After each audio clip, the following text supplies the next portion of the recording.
านผู้ฟังกำลังให้เกียรติรับฟังสถานีวิทยุเจียงใหม่มหานคร FM 107.25 เมกะเฮิรตซ์อันดับต่อจากนี้ไปเจิญอู้จ๋ากำเมืองกับดีเจคำเพชรเจ้า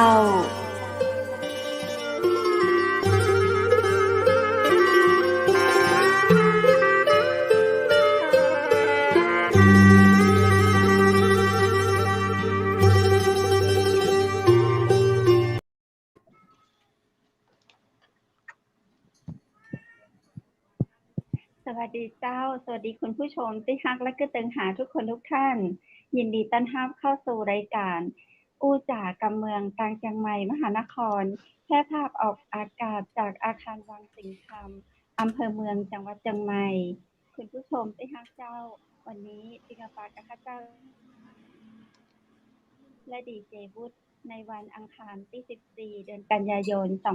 2564ซึ่งวันนี้ก็เป็นวันพระวันของวันพระน้อยนะเจ้า8ค่ำเดือนถ้าเป็นเดือนไทยเดือนกันยายนก็คือเดือน9ตามปฏิทินไทยเปิ้นฮ้องเดือน10ถ้าเป็นปฏิทินเมืองเหนือเปิ้นฮ้องเดือน12เจ้าฟังแล้วก็จะงงกันก็อันนี้ก็เป็นตามปฏิทินไทยโบราณไทยล้านนาและก็ไทยสยามนะเจ้าก็จะมีความแตกต่างกันอยู่เนาะคุณผู้ชมเจ้าจะอ่านวันนี้ก็เป็นวันดีไผที่ได้ไปวัดไปวาในวันพระ8ค่ำวันนี้นั้นก็ขออนุโมทนาสาธุด้วยนะเจ้าคุณผู้ชมเจ้าก็เป็นกิจกรรมที่ดีเนาะที่เราได้ทำบุญทำงานกันบอกว่าจะในรูปแบบใดก็ตามในช่วงนี้อาจจะไม่ค่อยได้เข้าวัดเข้าวากันเพราะว่าเรากลัวโรคระบาดที่เกิดขึ้นเนาะที่ไหนมันก็มีเหมือนกันที่ไหนก็เกิดขึ้นได้แต่ดังนั้นความสำคัญที่สุดก็คือเราต้องดูแลตัวเก่าเฮานะเจ้าจะไปที่ไหนสวมแมสวัดอุณหภูมิร่างกายแข็งแรงดีพอที่จะไปก่อถ้ารู้สึกว่าร่างกายอ่อนแอมีไอมีจามมีน้ำมูกย้อยก็บ่ต้องไปนะเจ้าอยู่บ้านรักษาตัวเก่าพักผ่อนออกกำลังกายเนาะเรื่องของอาหารการกินนี่ก็สำคัญเรื่องของอารมณ์ยิ่งสำคัญยิ่งนักวันนี้ข้าเจ้าได้มีแขกรับเชิญมาร่วมรายการก็จะมีมาพูดจากันในเรื่องของการ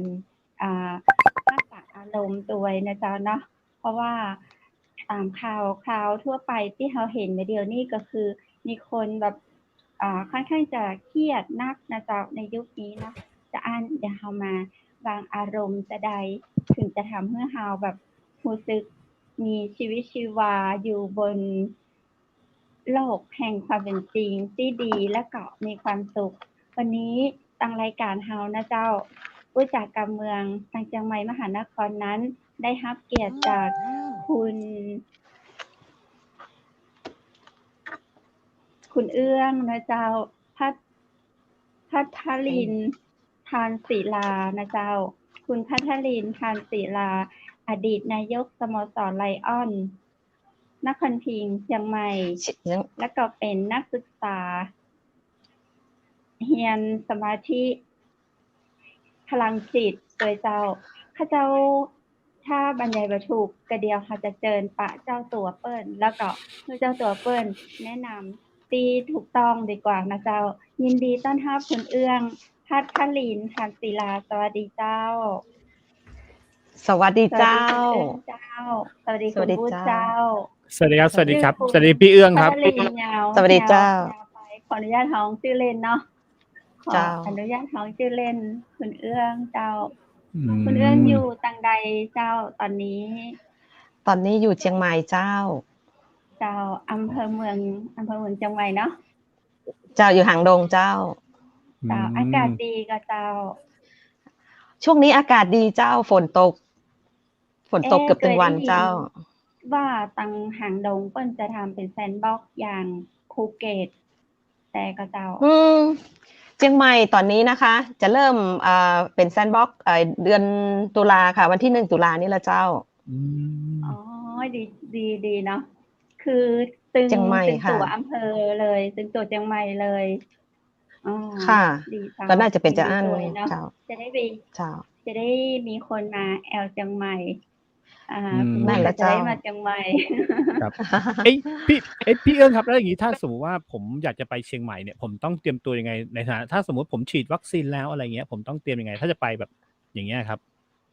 ถ้าขึ้นเค พ รื่ อ อง ทราบไหมครับ ขึ้นเครื่อง ถ้าขึ้นเครื่องครับ ขึ้นเครื่องก็จะต้องโชว์ใบที่ฉีดวัคซีนนะคะให้ วัคซีนพาส ทาง ปอร์ต จะพาสปอร์ตใช่ไม่พาสปอร์ตนี่ไม่ต้องค่ะพาสปอร์ตนี่ไว้ต่างประเทศค่ะ วัคซีนเขาเรียกวัคซีนก็คือวัคซีน2 เข็มแล้วโชว์ให้เขาดู ใช่แค่นั้นเอง แต่ว่าเดินทางโดยรถยนต์เอื้องคิดว่าบางด่านบ่มีใครตรวจเลย ส่วนมากคนจะเดินทางโดยรถยนต์มากกว่า ครับครับ ค่ะ จ้ะก็คือไปที่เชียงใหม่ก็คือเที่ยวได้เลยไม่ต้องไปกักตัวไม่ต้องไปตรวจอะไรแล้ว ถ้ามาที่พื้นที่จากพื้นที่เสี่ยงเนาะอย่างเช่นกรุงเทพที่บาง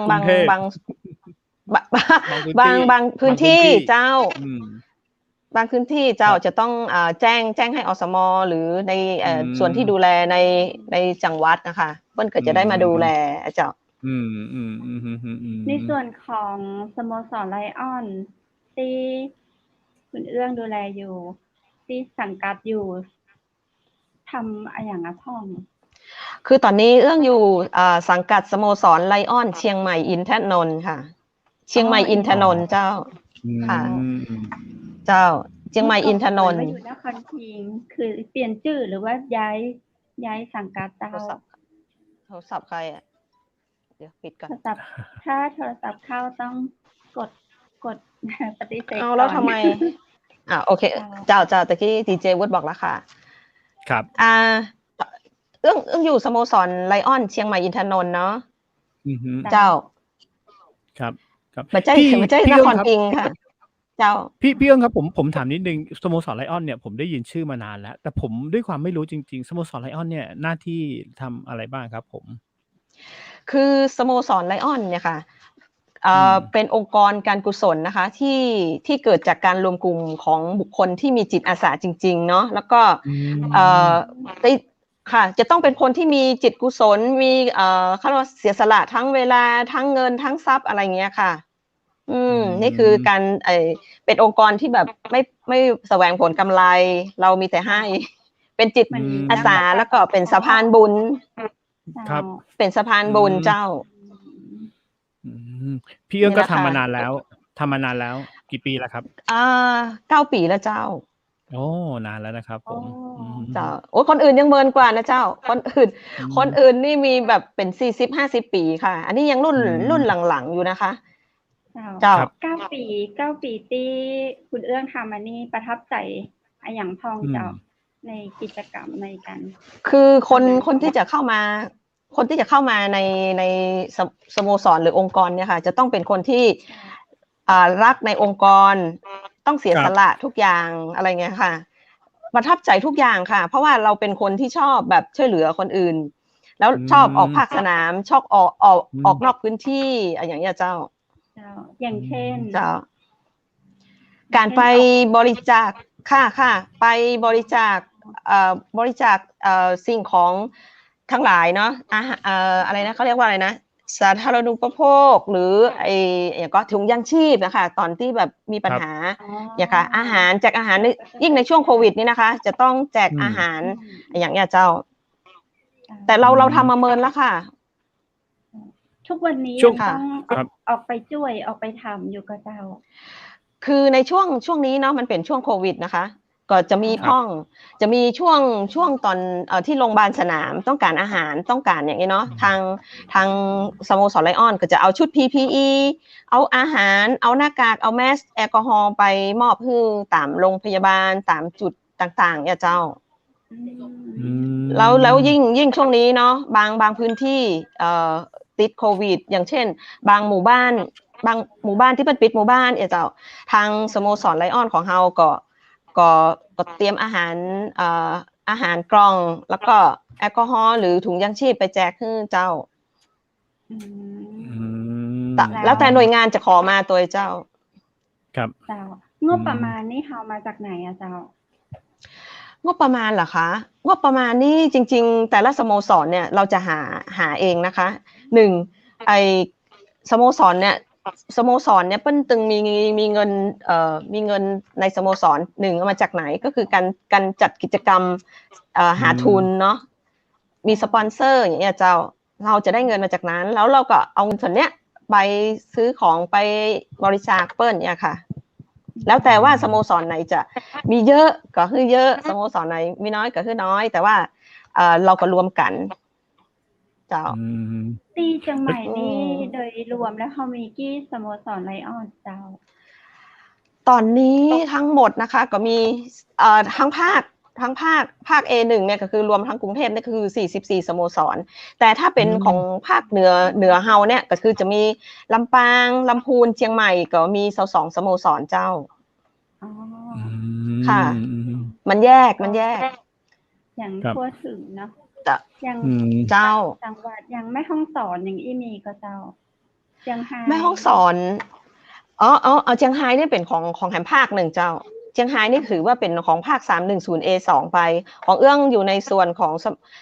ภาค 310A1 จะมีเชียงใหม่มีค่ะทั่วประเทศเลย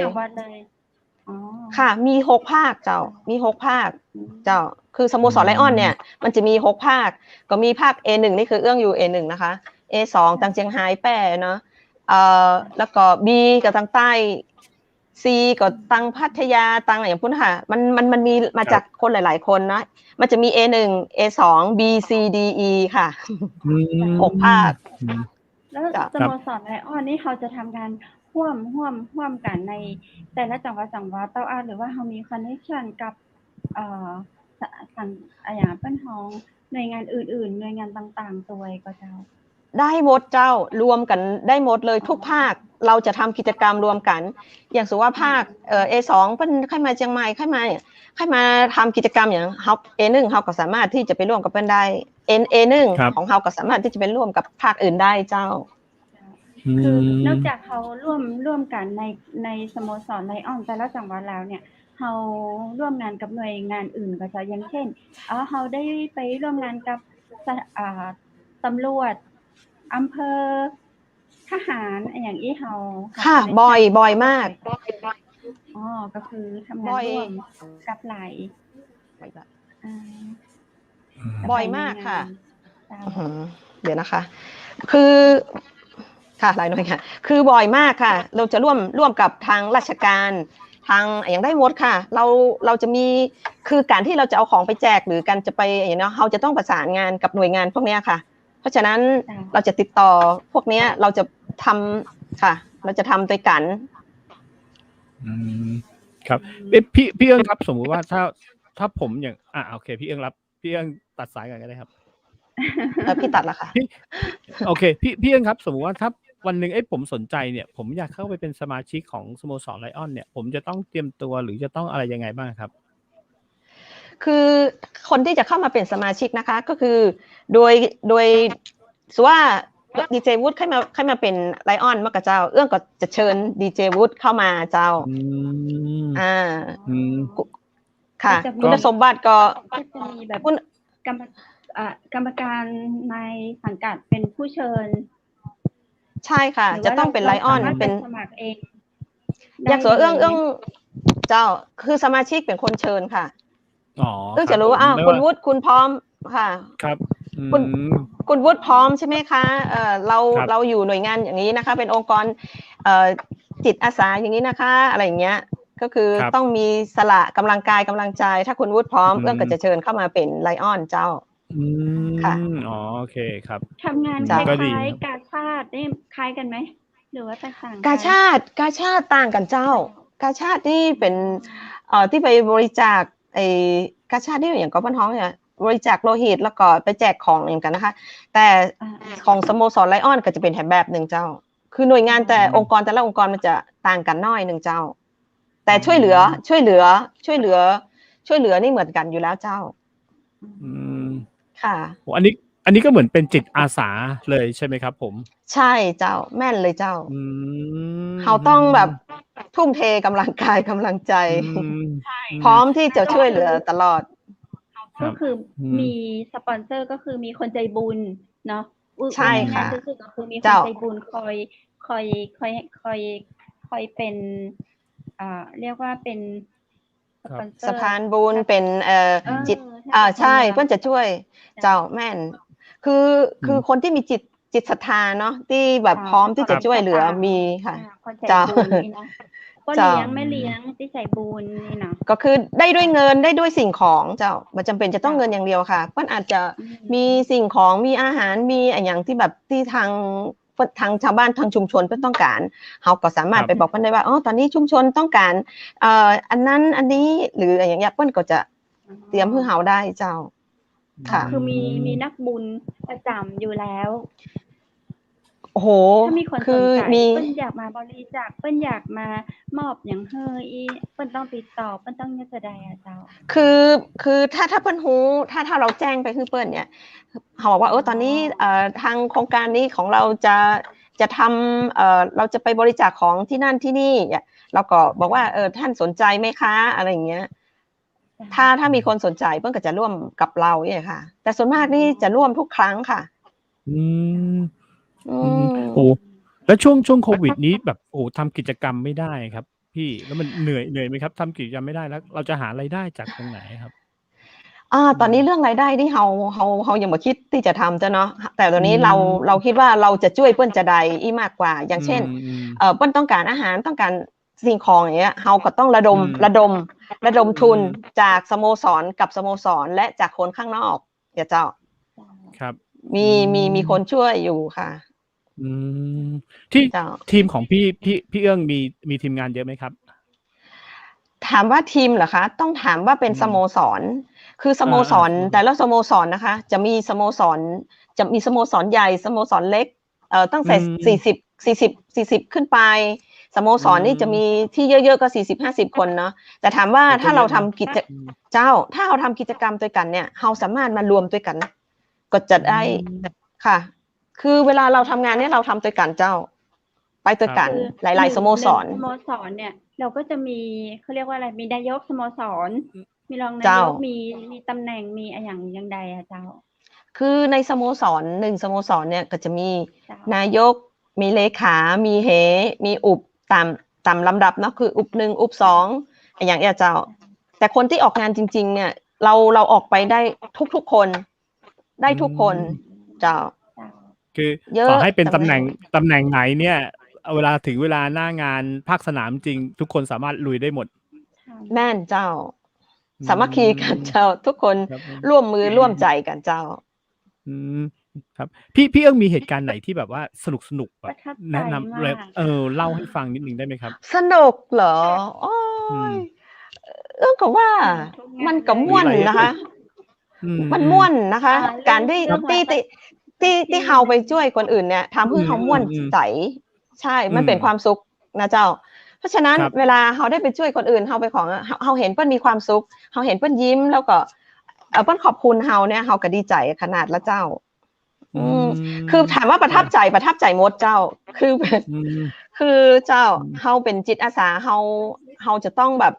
เฮามีความสุขใจตลอดเวลาเฮาไปช่วยคนอื่นนะคะมีแบบเฮาไปช่วยเปิ้นแล้วเฮาจะต้องช่วยตลอดเลยอีนี่ก็เจ้าคือช่วยอย่างต่อเนื่องเนี่ยถามว่าต่อเนื่องคือช่วยเนี่ยหมายถึงว่าอย่างสมมุติว่าเราไปช่วยชุมชนนี้มันก็ต่อไปก็เป็นชุมชนอื่นแหมอย่าจะเราจะช่วยแต่ละชุมชนแล้วแต่ทางชุมชนหรือหน่วยงานที่เปิ้ลบอกมาว่าตอนนี้หมู่บ้านนี้ชุมชนนี้กำลังเดือดร้อนต้องการนั่นอันนี้ช่วยเราก็จะระดมทุนแล้วก็รวมสโมสรไปช่วยกันเจ้านี่พี่เอิ้งครับในขณะที่แบบอย่างเราเนี่ยเราคนเมืองเนี่ยเราก็อยู่กันอย่างสบายอย่างเงี้ยพี่เอิ้งเคยมีแบบเคสไหนมาที่แบบโอ้โหเด็กที่แบบทางก็ลำบากจริงๆเด็กไม่ได้แบบสุขสบายเหมือนเราไม่ได้กินแบบเราไม่ได้เล่นมือถืออย่างเราที่ไหนในเชียงใหม่นี่ป่ะครับนอกเจ้าตั้งอมก๋อยตั้งปั้นฮ้องอย่างก็ตั้งบ้านไก่ตั้งบ้านตั้งไปฮอดเนาะปั้นฮ้องว่าอมก๋อยเองตั้งพวกนั้นไม่ตื่นอย่างพวกเจ้าเคยเข้าไปเจ้าแม่แจมตั้งอมก่อยอย่างพวกเจ้าเคยแบบขับรถเข้าไปแบบรถธรรมดาไปถึงรถธรรมดาถึงไหมครับรถเก๋งอย่างเงี้ยถึง รถเก่งไปบัดถึงเจ้าต้องใช้ ไปไม่ถึง กระบะโฟร์วิวหรือนี่มากกว่า โฟวิวโอ้ลำบาก เจ้า ทางลำบากเจ้า แล้วเขาลำบาก เรื่องเขาไป เขาครับครับ คือโรงเรียนส่วนมากเราไปนี่คือเราจะไปช่วยเหลือโรงเรียนเนาะเครื่องนุ่งห่มถ้าไปหน้าหนาวเนี่ยเขาก็จะเอาเสื้อกันหนาวเครื่องนุ่งห่มขนมอุปกรณ์การเรียนอุปกรณ์การกีฬาไปแจกขึ้นละออนที่โรงเรียนเจ้าเรื่องไปมาหมดแล้วค่ะคือตั้งแต่ไอ้เจียงดาวป้าท้องไอ้ตังเจียงดาวที่เข้าไปไกลๆเอื้องจำไม่ได้นะว่าชื่ออำเภออย่างเอื้องลุยกันเข้าไปกับกลุ่มแรลลี่กลุ่มของไลออนเนี่ยเจ้าจะไปทุกหน้าหนาวค่ะขึ้นดอยกันโอ้โห เข้าไปแจกของเข้าไปมอบของให้ละอ่อนนี่แหละมันก็เจ้าแม่นเจ้าโรงเรียนมีค่ะมีจะบางทีมันต้องจำเป็นต้องไปนอนค้างบนดอยโอ้นอนค้างแล้วนอนค้างที่นอนค้างที่โรงเรียนเลยไม่ค่ะเรานอนใช่เราจะนอนที่รีสอร์ทตังลุ่มแล้วตอนเจ้าเขาก็ถึงจะขับรถรถโฟร์วิวรถกระบะขึ้นไปตังบนคุณเจ้าโอ้โหแบบไกลมากแล้วก็รถต้องเป็นโฟร์วิวนะคะกระบะถ้าแบบเก่งนี่ขึ้นมาได้รถตู้ขึ้นมาได้เจ้าเป็นไงบ้างครับเด็กๆที่นู่นแล้วเด็กๆที่นู่นเป็นไงบ้างเขาคือละอ่อนน่าฮักนะเจ้าไอพวกชาวเขาเนาะแล้วก็มีที่เราไปเนี่ยก็คือเป็นโรงเรียนแล้วก็ช่วยเหลือเด็กนักเรียนแล้วก็เขาเรียกว่าอย่างไรคนแก่ไปทั่วจากวัดจากใหม่เลยค่ะไปต่างจังหวัดก็มาแล้วค่ะไปแถวลำปางพวกน่ะเจ้าไปลำปางคราวที่แล้วเกิดอุทกภัยมันก็ประท้องภัยพิบัติอะไรอย่างก็ที่น้ำท่วมที่แมวมงน้ำท่วมที่ลำปางหมู่เอื้องเขาก็ไปกันเจ้าไปช่วยกันแบบเยอะมากค่ะโอ้อย่างนี้อันตรายอย่างนี้ไม่กลัวเหรอครับไม่กลัวเหรอครับพี่ถนนอันตรายทางมันอันตรายขึ้นภูเขาบ่น่ากลัวเจ้าไปมอบของเหมือนกันไปช่วยเหลือเจ้าไปมอบของเจ้าหมู่บ้านชุมชนที่น้ำท่วมเจ้าคือบ่น่ากลัวเจ้ามีคนนำไปคือจะมีหน่วยงานแล้วก็จะที่อยู่นั้นก็จะนำหมู่เฮาไปเจ้าสะดวกสบายคือในความคิดของพี่เอื้องก็คือในใครก็ตามสมมุติว่าทางกลุ่มผมอยากไปเนี้ยสโมสรไลออนอยู่ตั้งใดเจ้าที่ตั้งของสโมสรแต่ละสโมสรบ่เหมือนกันเจ้าอย่างของเอื้องได้ยินค่ะอย่างสโมสรของเอื้องสมมติว่าสโมสรเชียงใหม่อินทนนท์ก็อยู่ในเชียงใหม่คืออยู่ในเชียงใหม่ก็คือสโมสรเชียงใหม่ก็อยู่ในเชียงใหม่สโมสรลำปางก็อยู่ลำปางถ้าว่ามีคนสนใจเปิ้นจะติดต่อก็จะไปมอบของหรือว่าเปิ้นจะไปที่สโมสรไลออนติดต่อได้เลยเจ้าก็คือติดต่อใครก็ได้ถ้าฮู้จักใครในสโมสรไลออนก็สามารถติดต่อได้เลยว่าคุณมีโครงการนี้ฉันอยากจะไปร่วมอยากจะไปแจกของแต่ที่ตั้งของสโมสรไลออนเชียงใหม่นี่อยู่ตังใดเจ้าบ่มีเจ้าคือที่ตั้งของเชียงใหม่แต่ละสโมสรบ่เหมือนกันเจ้าคือบ่ได้มีที่ตั้งของสโมสรของแต่ละสโมสรเขาจะมีที่ตั้งของเขาเองคือบ่ได้มีออฟฟิศบ่ได้มีอย่างนะคะบ่ได้มีออฟฟิศค่ะก็คือสโมสรของใครของมันแต่ว่าเวลาติดต่องานก็คือคนใดคนหนึ่งเจ้าเขาจะมีออฟฟิศใช่เขาจะมีออฟฟิศของแต่ละสโมสรเจ้าคือติดต่อผ่านขายอย่างสมมุติว่าใครจะติดต่อดีเจคอมเพลตเพื่อเคยติดต่อเอื้องก็มาติดต่อเอื้องเลยก็สามารถ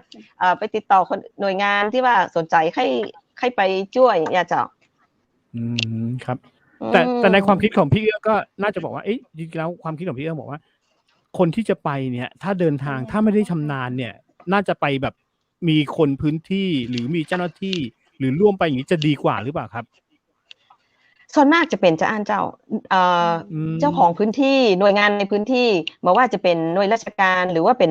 ตำรวจทหารก็ตามเปิ้นถ้าเปิ้นฮู้ว่าเขาจะไปเปิ้นก็จะนำเขาไปเจ้า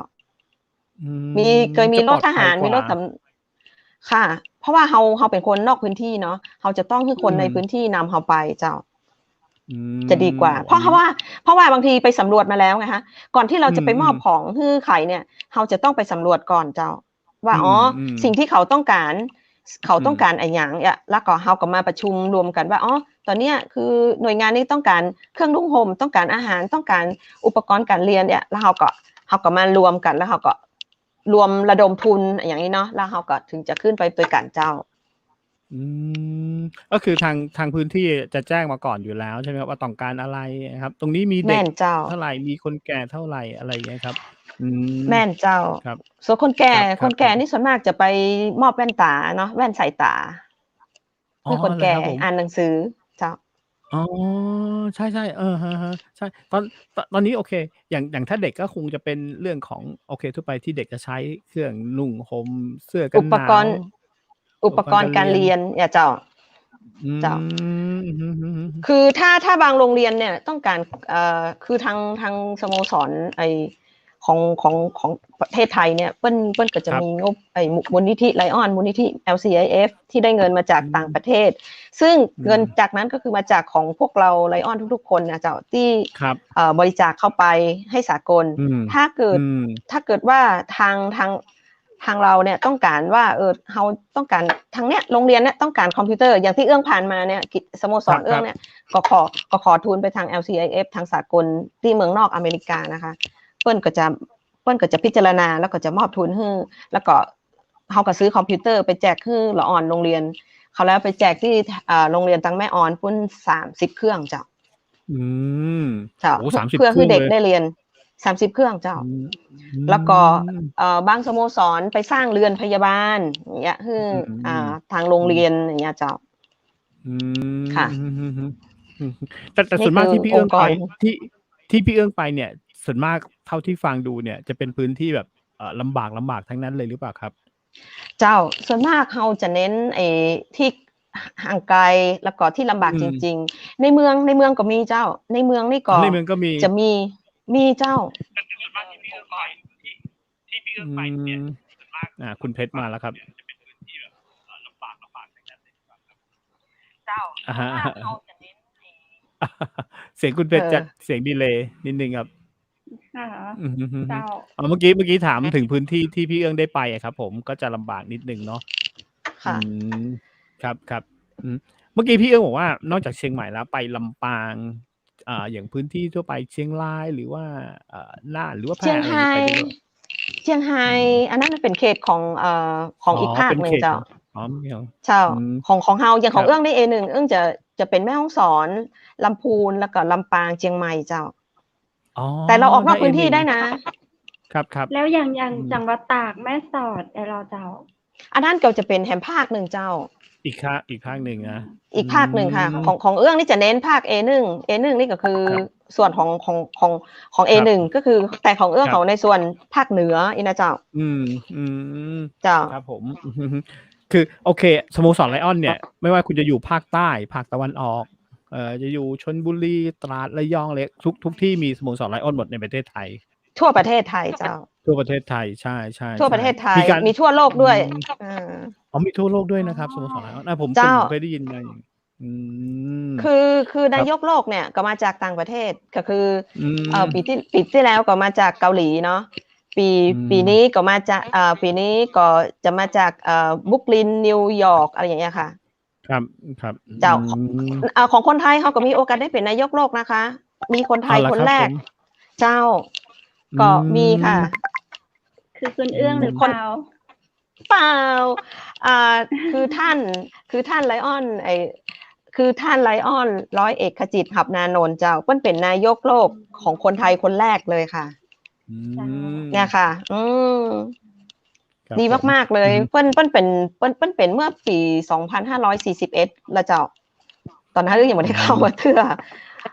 อ๋อ คนที่เป็นนายกโลกนี่ต้องผ่านขั้นตอนอย่างไรอย่างกว่าจะขึ้นไปเป็น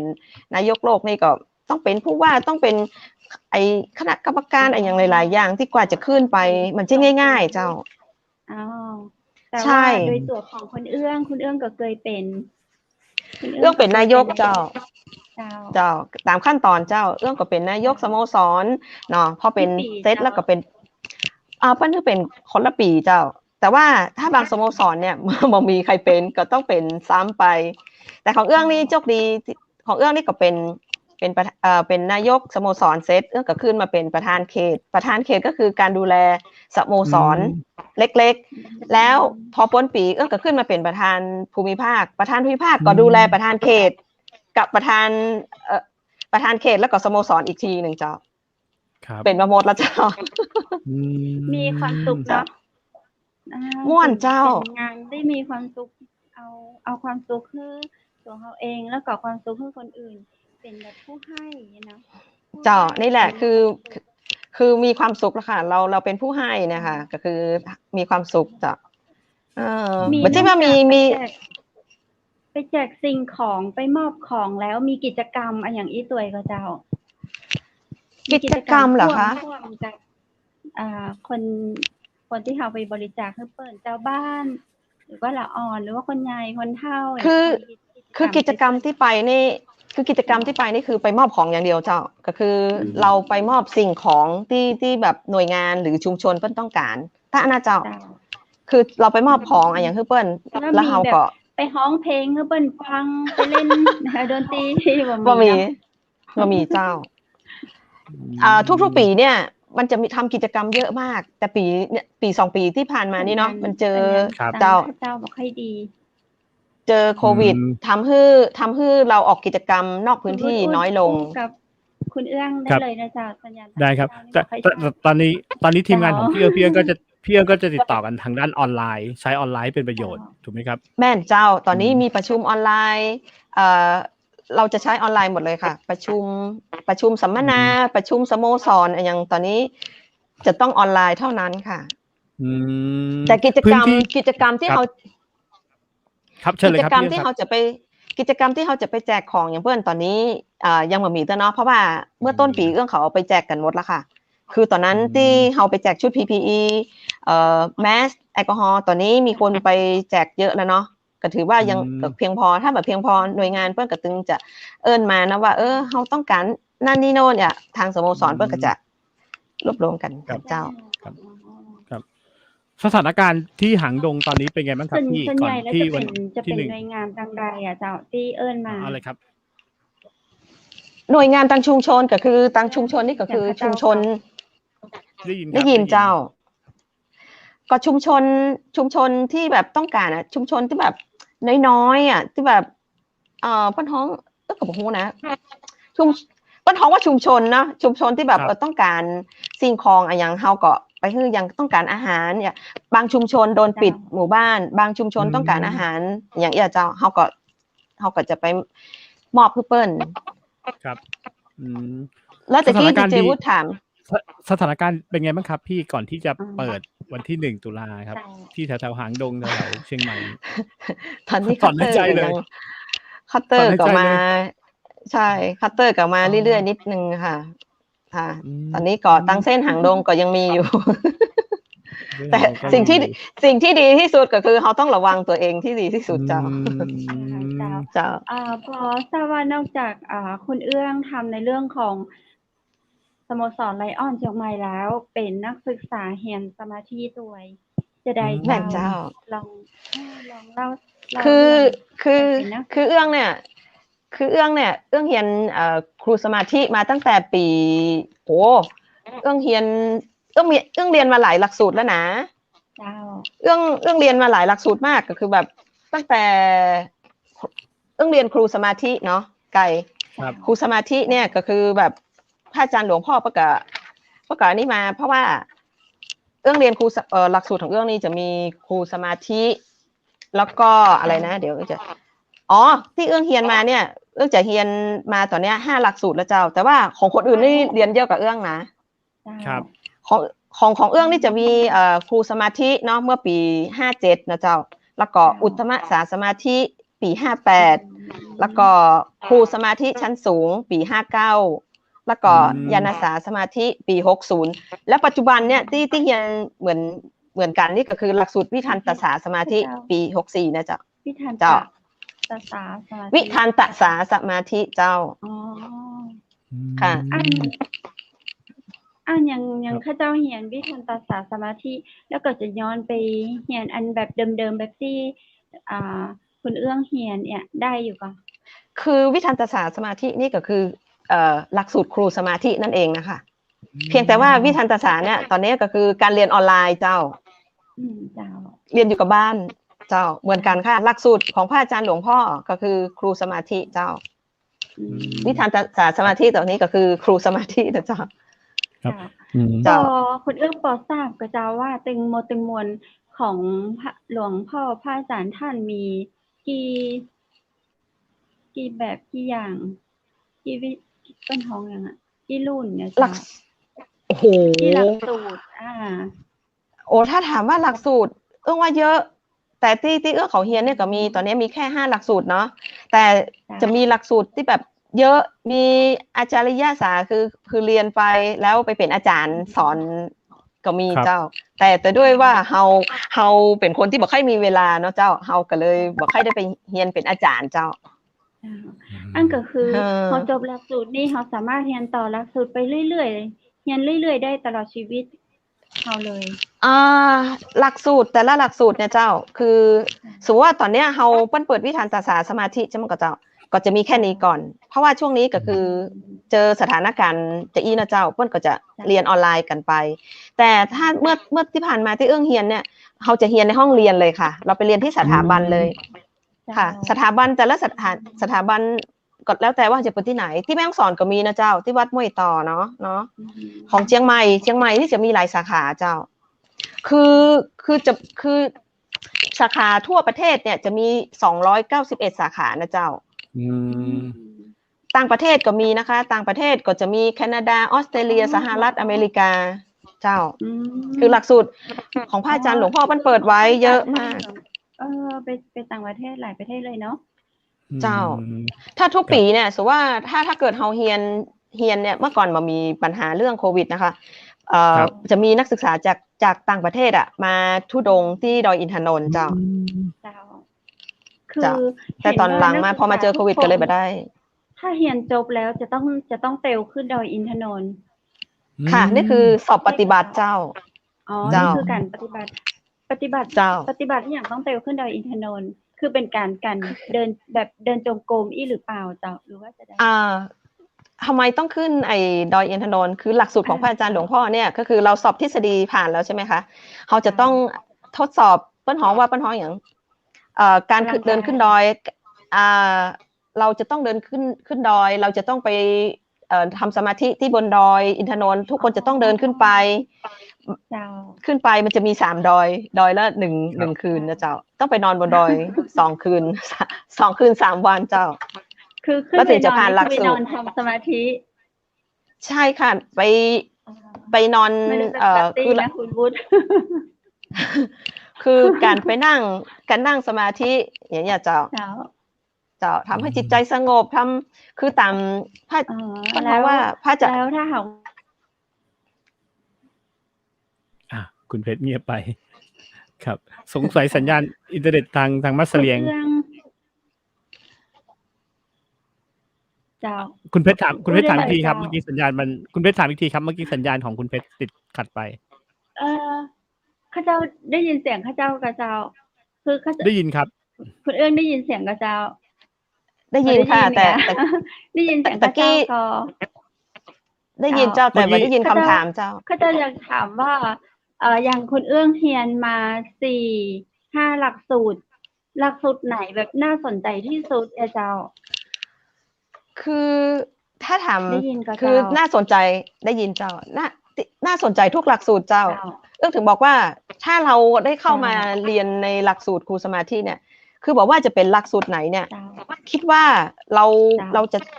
าจะประทับใจแล้วเราชอบทุกหลักสูตรเพราะแต่ละหัวข้อแต่ละหลักสูตรมันจะต่างกันนิดหน่อยค่ะแต่การที่เหมือนกันก็คือการเดินจงกรมการนั่งสมาธิเหมือนกันหลักสูตรจะต่างกันน้อยหนึ่งแต่นะเจ้าครับพี่เอื้องครับผมย้อนไปวันแรกที่พี่เอื้องตัดสินใจเรียนสมาธิยากมากแล้วก็บุคลิกพี่เอื้องแต่ก่อนเนี่ยเป็นยังไงแบบว่ามาทางสมาธิอย่างนี้ได้หรือเปล่าอันนี้ผมขอถามนิดนึงโอ้นี่คือเพื่อนแปลกใจมากเลยว่าคนอย่างข้าเจ้านี่คนอย่างเอื้องนี่จะสามารถแม่เขาว่าจะเรียนสมาธิได้เหรอ อืมอือฮึ เจอหน้าแล้วแบบ แต่ ร้านไหนดี แต่พอเราได้ก้าวเข้ามาแต่พอเราได้ก้าวเข้ามา อืม ในสถาบันแห่งนี้ เราได้เรียนครูสมาธิคือทุกอย่าง ค่ะ เปลี่ยนทางโลกกับทางธรรม ใช่ แต่ว่าเราต้องแยกแยะนะ หมายถึงว่าเราต้องเราอยู่ทางโลกทางธรรม แต่พอเราเข้ามาเรียนในหลักสูตรครูสมาธิเนี่ยทำให้เราจิตใจเราแบบ อืม ที่ นิ่ง อย่างเงี้ยจ้ะ คง ใช่ แข็ง ใช่ มีสติ มีปัญญา มีสมาธิทำ เป็น คิดก่อนท ของเพื่อนๆได้อ่า ำใช่ค่ะ ไอเรื่องปรึกษา ก็ไปหาคนเอื้อง ครับ ใช่ โอ้ถามว่าอย่างผมเนี่ย ผมยังมีความคิดอยู่เลยว่ายากมากๆ มันน่าจะยากมากๆ สำหรับตัวผมนะ อันเนี้ยครับ อย่างเงี้ยถ้าเกิดพี่เอื้องมีลูกศิษย์อย่างผมเนี่ย พี่เอื้องจะบอกเขายังไง ลูกศิษย์เหรอ เอื้องก็เป็นตอนนี้เอื้องก็เป็นนักศึกษาเอื้องก็เป็นลูกศิษย์เขานะ แต่ว่า ครับ แต่ว่าถ้าอย่างคุณวุฒิจะเข้ามาเรียนเนี่ยเอื้องว่า ลูกศิษ ก่อน ย์ใหม่เนี่ยลูกศิษย์ใหม่เอี่ยมเลยเนี่ย อือฮึ เข้ามาแล้วก็ชีวิตเปลี่ยนค่ะ ชีวิตเปลี่ยนเลยเจ้า เดี๋ยวความ ก็ คิ คื ด อ เราจะ การ เป เรี ลี่ ย ย น น ส ไป มา เอ ธิ งนะ ใช่เรียนสมาธิเราจะทำให้จิตใจเราแบบดีขึ้นเยือกเย็นจากร้อนอย่างที่เอื้องบอกว่าทำให้เราจากคนที่แบบใจร้อนก็ใจเย็นแล้วก็มีสติมีค่ะ เอื้องว่า นิ่งมากขึ้น นิ่งแล้วก็ทุกคนที่เข้ามานะคะ ทุกคนที่เข้ามาเนี่ยทุกคนก็จะประทับใจในการเรียนครูสมาธิว่าเรียนแล้วดีเนาะเพราะว่าสมาธิเนี่ยมันช่วยได้หลาย ๆ อย่างเจ้า ช่วยคือเขาระงับความปัญหาว่าความเครียดแล้วก็มีทำให้เรารอบคอบในการทำงานทำให้มีสติทำให้กำจัดโรคภัยไข้เจ็บแล้วก็ทำให้หลับสบายอ่ะเจ้า คนที่แบบสบายเนี่ยพอมาเรียนครูสมาธิคือแล้วก็มาฝึกเดินจงกรมนั่งสมาธิเนี่ยจะทำให้ผ่อนคลายแล้วก็ทำให้โรคภัยไข้เจ็บก็น้อยลงก็คือแบบป้นท้องว่าอย่าง เหมือนบำบัด ก็คือดีขึ้น บำบัด ใช่ ใช่ ใช่แม่นเจ้า เป็นบางคนแบบสบายพอมาเรียนครูสมาธิแล้วมีความรู้สึกว่าจิตใจดีขึ้นสบายใจแล้วก็คือโรคภัยก็หายจริงๆนะยังบางคนเป็นมะเร็งแล้วก็พอมาใช้วิธีนี้เอื้องคิดว่าช่วยได้เจ้า วันก่อน อย่าง มี ค คน น ที่ ถามข้าเจ้ามีคนถามข้าเจ้าเหมือนกันว่าเป็นเห็นแล้วได้เรียนสมาธิแล้วเป็นไดพ่อง1 เดือนที่ผ่านมาตอบได้แบบไม่ยากเลยอ่ะบอกว่าสวยขึ้น คือมันจะแบบใสเปล่งประกายมีออร่าขึ้นเนี่ยคนเอื้องรู้สึกตัวก่อน มันมีส่วนอยู่แล้วเจ้าคือ เนอะ ป้นท้องว่าอย่างเวลาเราเรียนสมาธิแล้วทำให้จิตใจเราดีขึ้นถูกปะจิตใจดีขึ้นมันก็เลยทำให้ทุกอย่างดีขึ้นมีออร่าทำให้เรามีความสุขอย่าค่ะป้นบอกว่าเรียนแล้วทำไงก็ทำให้มีสติมีสมาธิมีปัญญา เราเอาไปใช้ในชีวิตประจำวัน เนี่ยค่ะ เหตุการณ์ข่าวปัจจุบันที่พี่เอื้องฟังดูข่าวที่แบบโอ้โหเราเห็นข่าวอะไรแบบโอ้โหยิ่งหลังๆเนี่ยข่าวเละเทะมากเนี่ยพี่เอื้องคิดว่าการฝึกสมาธิเนี่ยมันจะช่วยได้ยังไงบ้างครับ ก็ช่วยคือใจเย็นทำให้แบบใจเย็นขึ้นบางคนนี่ร้อนมากใช่ไหมบอกมีสติทำป้าท้องว่าอย่างก็บางคนทำอย่างบอกมีสติ อะไรเงี้ย ใช่ เกิดขึ้นได้ในประเทศไทย ใช่แต่ถ้าคุณมาเรียนในเนี้ยคุณจะทำให้คุณมีสติแล้วก็จะคิดก่อนทำหรือเงี้ยแต่เรื่องว่ามันก็พวก เขาก็บอกว่าจะว่าจะได้ ครับพี่เอื้องครับ อันนี้ถามนิดนึงสมมุติยังไม่ไป เจ้า เรียนยังเป็นยังไม่ได้เข้าไปเรียนยังไม่ได้เข้าคอร์สเรียน เจ้า มีวิธีฝึกแบบเบื้องต้นนิดยังไงบ้างครับผมสำหรับสมาธิเบื้องต้นอย่างเงี้ย ก็คือถ้าแบบเขายังไม่ได้เข้ามาเรียนจริงๆสมมติจะแนะนำใช่ไหมก็คือการให้เดินจงกรมเดินจงกรมก่อนทำไมต้องเดินจงกรมก่อนเพราะว่าการเดินจงกรมก่อนที่จะนั่งสมาธิเนี่ยจะทำให้เฮาเนี่ยผ่อนคลายทำให้เฮาจิตใจเฮาโล่งโปร่งสบายพอเราเดินจงกรมเสร็จแล้วเรามานั่งสมาธิจะทำให้จิตของเรารวมเป็นหนึ่งเดียว ทำให้เรามีสติทำให้เรามีสมาธิมากขึ้นมันจะเป็นจะอี้เจ้าทำไมเราต้องก่อนที่เราจะนั่งสมาธิทำไมเราต้องเดินจงกรมก่อนแค่นั้นเองเจ้าคือเดินที่บ้านก็ได้พื้นที่เล็กๆ3-4-5 เมตรก็เดินได้หมดเจ้าได้หมดเจ้าคุณเอื้องเจ้าอย่างเปิ้นต้องแบบว่าเขาเคยได้ยินเนาะทหารเวลาฝึกทหารเปิ้นจะก้าวแบบซ้ายขวาซ้าย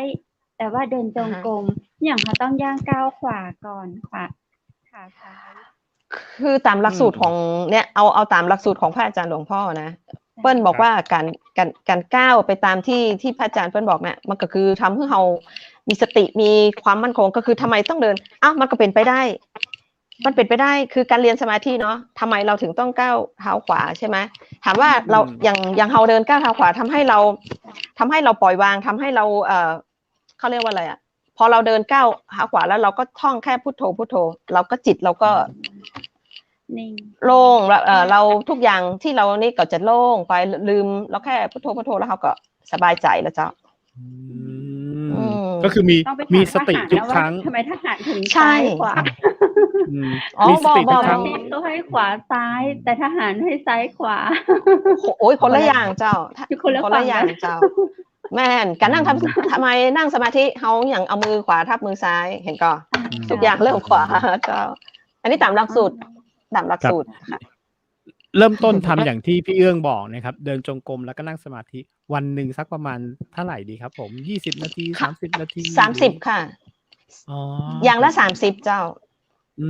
ถ้าทำอย่างละ30 นาทีจะดีกว่าเจ้า30อย่าไป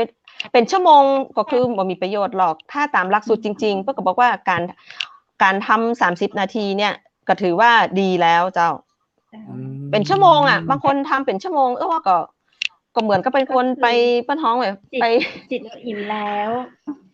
บางคนก็ไปนั่งรับไปเลยอาจารย์อาจารย์เห็นอาจารย์สอนบอกว่าเหมือนเราทานข้าวถ้าเรากินพออิ่มมันก็จะรู้สึกดีเรากินเยอะเกินไปเดี๋ยวเราจะกระอ้วนอยากอ้วกอะไรอย่างนี้ใช่แต่คิดว่าหนึ่งชั่วโมงมันเยอะไปเจ้าแค่ทำอย่างละ30 นาทีตามที่หลักสูตรที่เราเรียนนะถือว่าเพียงพอเจ้าค่ะแต่คนที่เขาเก่งคนที่เขาเก่งฝึกมาเยอะแล้วชั่วโมง2 ชั่วโมงเขาก็ทำได้แต่ถามว่าทำได้แต่ถามว่าเราจะทำไป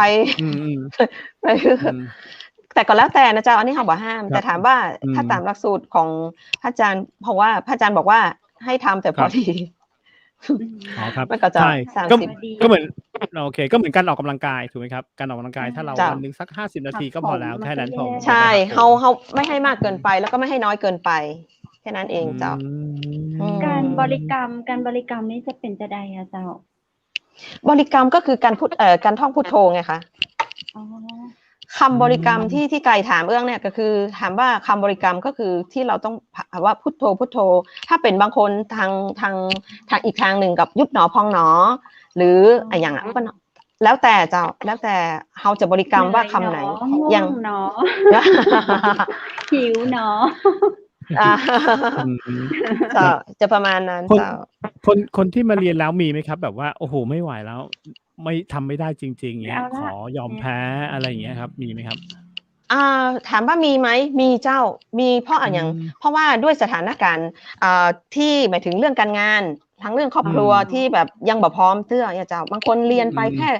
ครึ่งทางก็บอกว่าบ่ไหวละอย่าเจ้าก็ขอยุดไปก่อนเจ้าอยู่ที่บุญบางคนก็เป็นไปได้เจ้าก็อยู่ที่บุญไขบุญเจ้าแต่บางคนเฮียนบัดจบนะคะกลับมาเฮียนแถมบอกว่าโอ้คราวที่แล้วอันเฮียนบัดตั้นจบสักกรรมด้วยสถานการณ์ทางครอบครัวหรือทำงานแล้วหมอมีเวลาก็เลยกลับมาเรียนแถมก็ได้นะเจ้าก็ได้เหมือนกันใช่ไหมครับผมเจ้าเรียนได้ตลอดเวลาไม่พร้อมคือช่วงนั้นเขาอาจจะไม่พร้อมแต่ช่วงนี้เขาพร้อมใช่แต่เอื้องบอกว่าไอการเรียนสมาธิเราไปใช้ในชีวิตประจำวันถึงเราจะไม่ได้อยู่ในชั่วโมงเรียนอย่างเอื้องอยู่บ้านบ่ได้วันไหนเอื้องว่างๆก็เดินจงกรมเดินไปเนี่ยเดินไปแล้วก็ท่องพุทโธพุทโธเดินไปแล้วก็นั่งเซตอยากจะมานั่งสมาธิก็นั่งไปอยากจะอันนี้สามารถใช้ได้เลยเนาะในช่วงที่โควิดพวกเราก็จะ อยู่บ้านกันมากกว่า แล้วก็สอนเขาทำ เจ้า แบบนี้ คุณเอื้ออยากแนะ แม่ น นเจ้า ำแนะนำคนที่อยู่บ้านในช่วงนี้ ก็แนะนำให้อยู่บ้าน แนะนำให้อยู่บ้านเจ้า คือ แต่ว่าถ้าใคร ตอนนี้มันเหมือนแบบว่าเรากระวนกระวายอยากจะออกนอกบ้านจังเลยเราอึดอัด เรารู้สึกแบบหลายเดือนเหลือเกิน เราได้อยู่แต่บ้านเราไม่ได้ออกไปเที่ยวไปกินไปเหมือนชีวิตที่ผ่านมาอ่า แนะนำได้ก็คือแบบถามว่าคุณออกไปได้เจ้า แต่ว่าคุณต้องดูแลตัวเอง ใส่สวมแมสฉีดแอลกอฮอล์หรือไม่ไปในพื้นที่เสี่ยงอย่างเงี้ยเจ้า คือบางคนก็ไปในพื้นที่ที่แบบไม่รู้ตัวนะป้าท้อง เราออกไปแล้วแต่ว่าคือเราเคยไปร้านนี้ร้านผับเนี้ย บาร์เนี้ยแต่มันปิดเนี้ยเราก็ไม่ออก เพราะเราไปเขาปิดอ่ะคือไปแล้วมันปิดแล้วเราทำไง เขาก็อยู่บ้านเลยก็เจ้า แนะ นั่ง นำ อยู่บ้าน อยู่บ้านเบื่อ คือตอนนี้ด้วยอาชีพของแต่ละคนเหมือนกันเนาะ อย่างแต่ละคนทำงานนอกบ้านก็ต้องไปทำบางคนก็ต้องwork ใช่ไหม Work from ทำงาน home บ้านwork from home ใช่ไหม อย่างเอื้องเขาเนี่ยช่วงนี้ทางโรงแรมเปิ้ลกับปิดเปิ้ลยังแบบเปิดให้ประชุมสโมสรหรือประชุมที่รวมกลุ่มเยอะๆเขาก็ประชุมโดยวิธีประชุมออนไลน์เอาเจ้าเรื่องกินเรื่องแอลช่วงนี้บอกค่อยได้ไปกินไปแอลเจ้า ใช่ เพราะว่าเรื่อง แนะนำ เรียนสมาธิตัวเจ้า พื่อนๆเรายังไงดีให้เพื่อนมาเรียนสมาธิดีไหม อันนี้เอื้องบอกว่าอย่างที่อู้กันเนาะคนที่มีบุญน่ะ อ๋อใช่ คนที่มี ถึงเวลา บุญน่ะถึงเวลาเขาเปิ้ลอยากจะเฮียนเปิ้ลก็มาเฮียน บางทีเขาจวนมาแล้วโอ้ยเขาก็มีข้ออ้างเยอะแยะเขาก็บอกว่าจะได้แต่ถ้าอย่างคนที่เคยเฮียนเอื้องอู้กำเดียวเอื้องสามารถบอกว่ามาเฮียนแล่สมาธิดีจะอี้นะบางคนมาเลยเจ้า นี่แหละ เคยอยาก ครั จะ บ วิ่งตามเอื้องมาหลายปีละแต่ความที่ ไกล จ้ะ น้อยสะดวกเรียน ครับ ก็ ฟัง แม่นมันม่วน แต่ทุกวันนี้พี่เอิญก็สามารถบาลานซ์ทั้งสองอย่างได้ทั้งสโมสรไลออนก็ทำงานไปด้วย แล้วก็การเป็น เจ้า ปฏิบัติเป็นครูสอนสมาธิก็ทำควบคู่ไปด้วยทั้งสองอย่าง เป็นนัก ใช่ไหมครับ เป็นนักศึกษาเจ้าเป็นนักศึกษา อ๋อเป็นนักศึกษาครับใช่เป็นนัก เป็ ศึ น กษา นักศึ ก็ กษา ทำ แต่ว่าเรียนครู เรียนครู เรียนครูค่ะ เรียน แต่ว่า สมธิ แต่อย่างที่เอื้องบอกว่าถ้าเอื้องเรียนอาจารยศาสตร์เอื้องก็สามารถไปสอบเป็นเพื่อจะมาสอนเป็นครูอาจารย์ แต่เอื้องบ่ได้ไปสอบเจ้าเพราะว่าหนึ่งเราต้องรู้ตัวเองว่าเฮาบ่มีเวลาใช่ไหมคะเฮามีงานที่ต้องทำในส่วนไหนส่วนมากคนที่เป็นอาจารย์ก็คือคนที่มีเวลาเจ้า แต่อย่างของกรณีของเอื้องเนี่ยอาจจะมีงานอย่างเงี้ยของไลออนอย่างเงี้ยบางทีมีประชุมมีงานออกนอกพื้นที่ถามว่ามันบ่มีเวลาเจ้า แต่ตอนนี้ก็คือว่าเอื้องอยู่บ้านประชุมออนไลน์ แล้วตอนเย็นเอื้องก็เฮียนสมาธิอย่าเจ้าค่ะ ก็สามารถทำได้นะครับโอ้โห ทำได้ค่ะ ดีรับดีครับผมเป็นตัวอย่างที่ดีครับ เจ้าทำแล้วทำให้จิตใจเราดี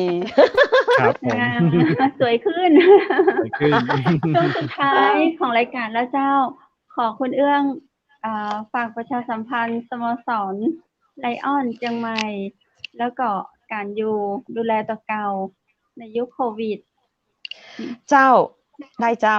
คือตอนนี้สโมสรไลออนของเรานะถ้าหมดโควิดไปบอกว่าจะเป็นช่วงเดือนตุลาเนี่ยเขาก็จะอยากจะให้มีนักท่องเที่ยวเข้ามาเนาะเพื่อว่าทำให้เศรษฐกิจดีแล้วก็ไลออนก็ได้ทำกิจกรรมที่ดีต่อสาธารณชน แต่ทีนี้ปี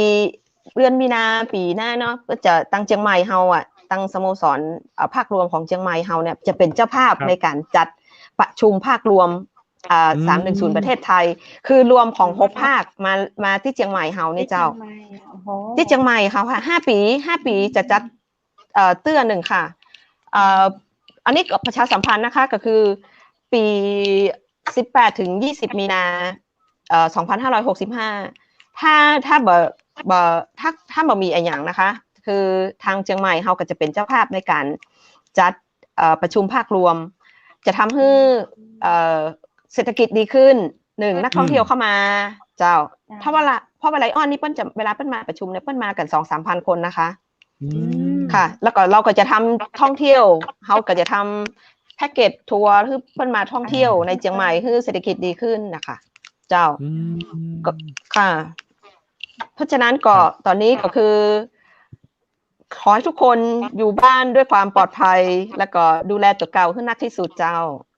ครับอืมโอ้โหขอบคุณพี่เอื้องมากเลยครับ ขอบคุณแท จ้ะ นคุณผู้ชม อืม จะนักเจ้าขอบคุณคุณเอื้องนักๆนะเจ้า ยินดีจะนักเจ้า ขอบคุณครับ โอกาสหน้าปากัน ยินดีจะ แถม นัก เนาะ เจ้า ขอบคุณ เจ้า เจ้า คุณผู้ชมเจ้าก็ขอบคุณแขกผู้มีเกียรติของเราทำกรรมเนาะคุณเอื้องพัทลีนทันศิลาเพื่อนเป็นอ่านักศึกษาเฮียนครูสมาธิเอาเรื่องราวของการดูแลตัวเก่าในเรื่องของจิตใจมาฝากเนาะอยู่บ้านทำสมาธินั่งสัก30 นาที เดินจงกรมสัก30 นาที ก็จะทำให้ร่างกายและก็จิตใจของเราดีขึ้นเนาะแล้วก็ในเรื่องของกิจกรรมงานใน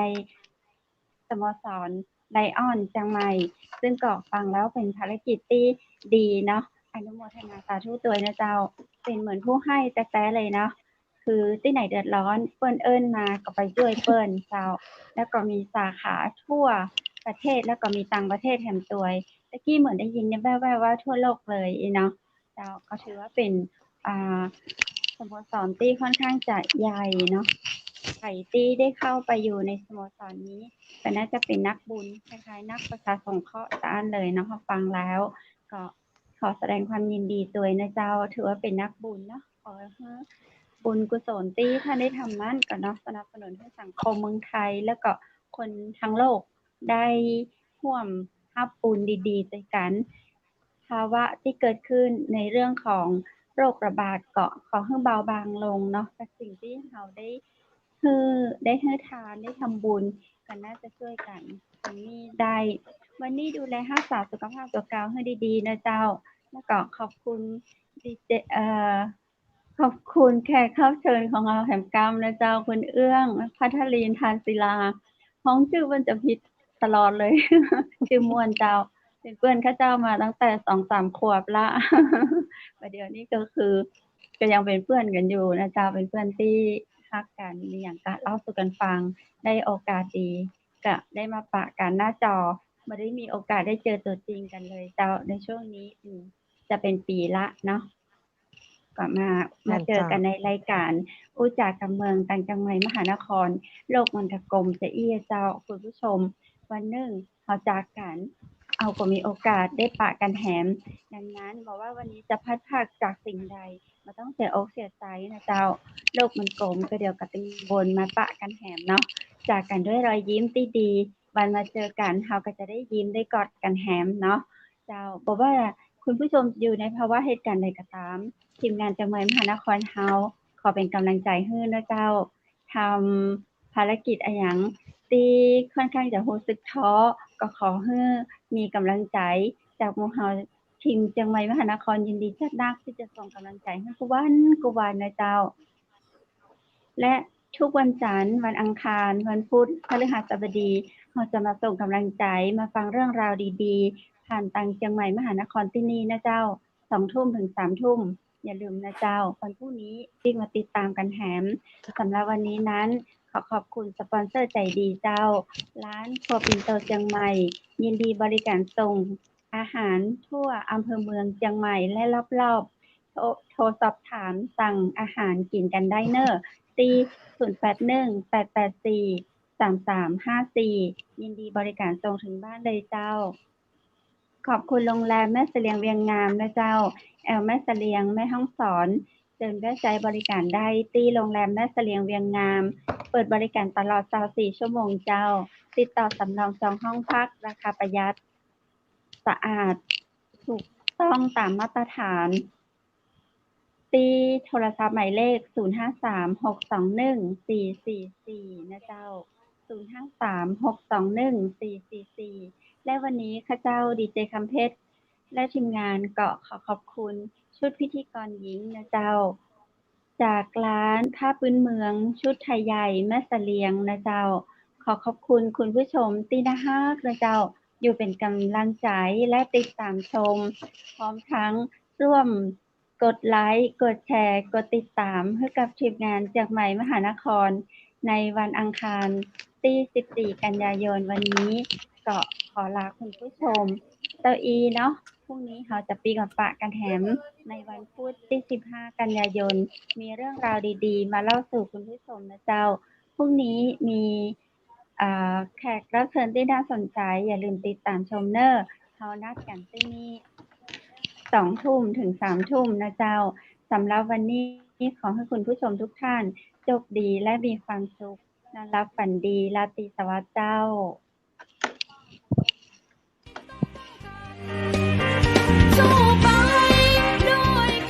สถานีวิทยุเจียงใหม่มหานคร 107.25 เมกะเฮิรตซ์ขอแสดงความห่วงใยและเป็นกำลังใจให้ทุกท่านในช่วงการระบาดของโรคโควิด -19 ในครั้งนี้ เพื่อลดความเสี่ยงควรสวมหน้ากากอนามัยทุกครั้งล้างมือเป็นประจำขอให้อยู่ที่บ้านให้นักที่สุดด้วยความปรารถนาดีจากหมู่เฮาเจ้าเจียงใหม่มหานครสนับสนุนโดยกาแฟโกแม็กคอฟฟี่และโรงแรมแม่เสรียงเวียงงามโทร 053-621-444 และ 081-595-2883